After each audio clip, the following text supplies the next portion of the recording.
Hello everyone, welcome to my channel Grow and Great.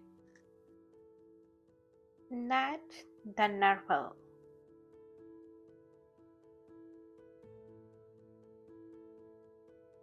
Winter had begun in the far north, and the sea surface had turned white with ice.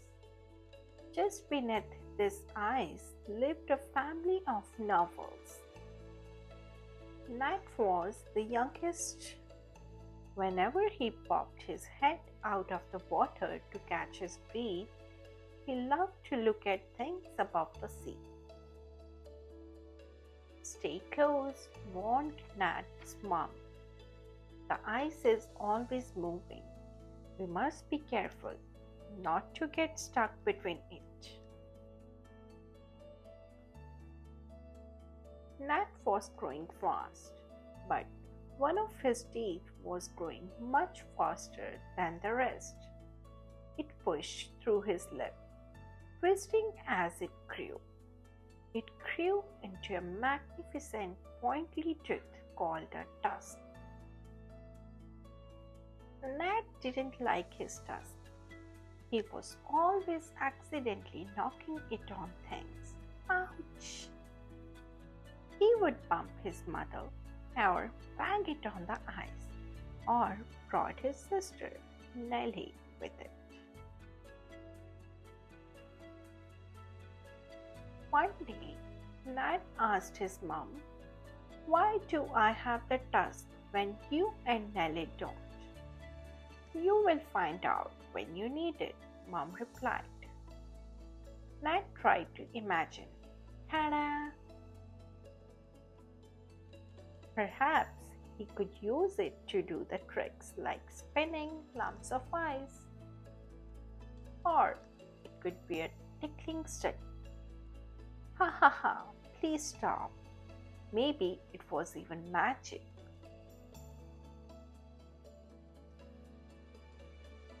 Nat couldn't wait to find out. Mom had said to stay close, but instead Nat swam off to find his friend Bellora, the beluga whale. Ouch! Sorry. "What are you doing, Nat?" asked Bellora. "Blowing bubbles, of course," she replied. Nat forgot all about his task for a while and learned how to blow bubbles instead. At last, Nat remembered why he had come, but Bellora didn't know why he had a tusk either.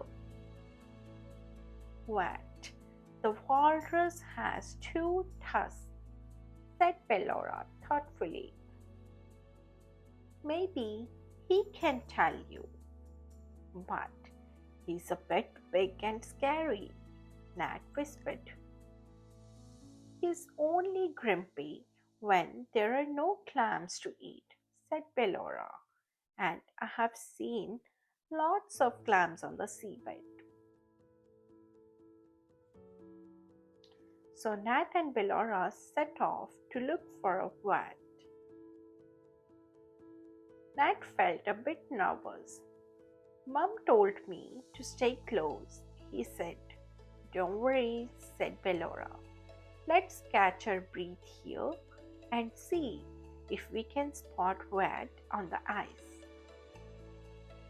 "I see him," shouted Bellora. But Nat and Bellora didn't see that a polar bear that was so nearby and was creeping nearer. When they reached Wad, Bellora was right. His tummy was full of clams. "Excuse me," Nat began bravely. "What do you use your tusks for?" "I'll show you," said Wad. He dived deep into the water, then heaved himself back onto the ice using only his tusks. "Wow," said Nat. "I can't do that with one my tusk." Suddenly, the ice started to move. It creaked and cracked. Crack, creak, crack, creak. Quick, get back! Wet shouted to Nat and Bellora. It was too late. They were trapped by the ice. Now they could see the polar bear and he was getting close. Help! Screamed Bellora. The ice shook as Wat glanced across it, distracting the bear. It forgot all about Nat and Bellora and decided to chase after Wat instead. Leave those little guys alone. I hope it doesn't catch him, said Nat.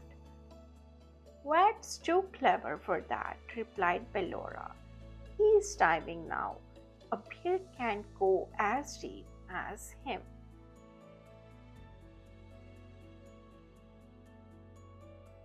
Creak! Snap! Arg! Yelled Nat. The ice was moving again. Some white cracks opened up. This was their chance to escape. But which way led home? Nat swam over to each crack and dipped his tusk in the water. His tusk tingled. The water in each crack felt different. This water feels like home, he said. The two friends swam as quickly as they could down the narrow gap in the ice.